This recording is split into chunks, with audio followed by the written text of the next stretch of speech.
Halo pelajar, hari ini kita akan belajar tentang storyboard ataupun papan cerita.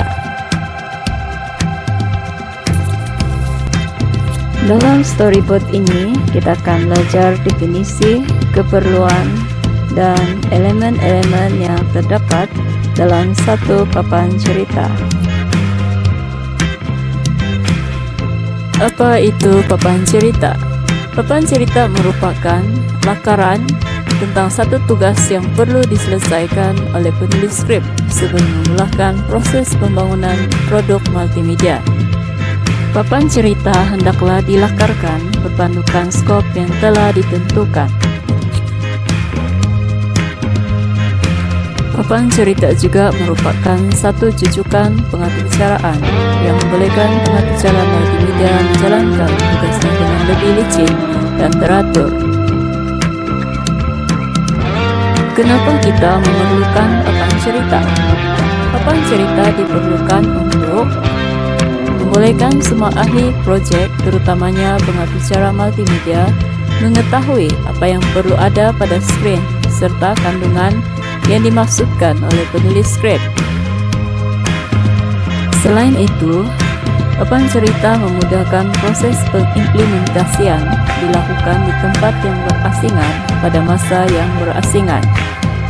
Tujuan papan cerita juga untuk mewujudkan satu arahan sistematik tentang elemen-elemen multimedia dan proses yang terlibat dalam pembangunan produk multimedia.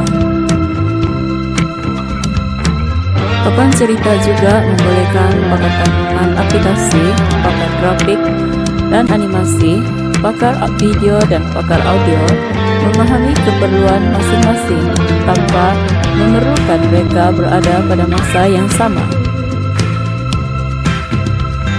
Papan cerita juga membantu penulis skrip dan pengaturcara multimedia melakar dan membangunkan produk secara sistematik. Penghasilan papan cerita yang baik akan membantu pembangun produk multimedia untuk menggambarkan reka bentuk antara muka setiap paparan yang akan dibina, menentukan aliran navigasi keseluruhan, dan seterusnya menentukan interaksi antara pengguna dengan produk. Kandungan ataupun elemen-elemen multimedia yang perlu ada pada satu papan cerita adalah tajuk, nomor screen, image, animasi, klip video, audio ataupun suara latar,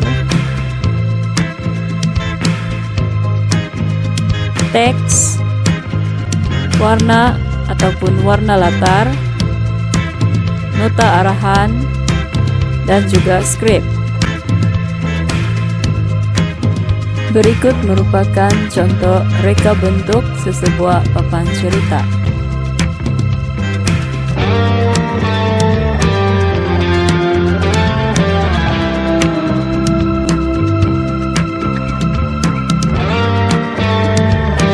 Berikut pula merupakan contoh pengisian papan cerita yang bertajuk Sehati Sejiwa. Terdapat 3 paparan skrin yang dinomborkan nomor skrin 1 sehingga nomor skrin yang ketiga.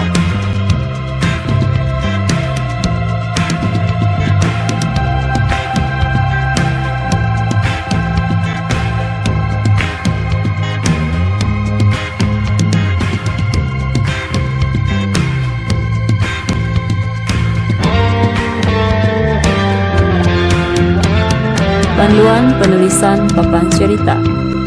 Sebelum sesebuah produk multimedia dibangunkan,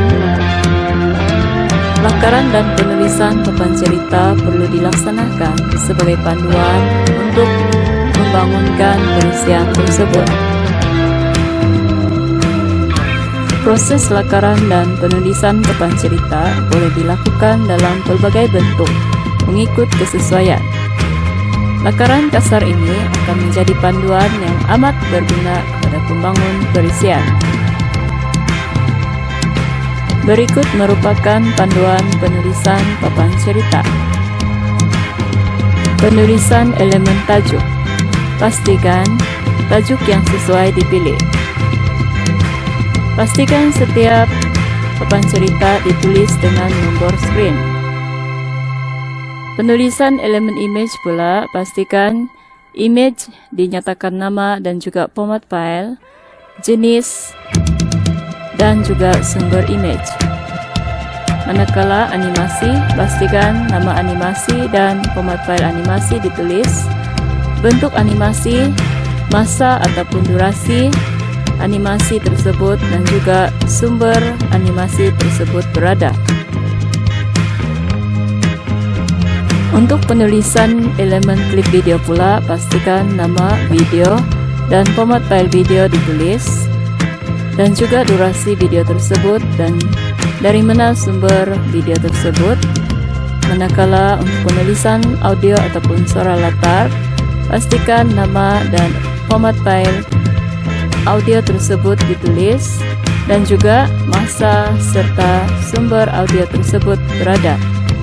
Seterusnya untuk teks, pastikan jenis, size, gaya, dan warna teks ditulis, dan untuk warna ataupun warna latar, pastikan warna ataupun image latar dinyatakan. Seterusnya skrip perlu dinyatakan. Sekian penerangan tentang papan cerita kali ini. Kita berjumpa lagi dalam kelas seterusnya. Pastikan Anda tekan like, share, komen, dan subscribe. Terima kasih. Jumpa lagi.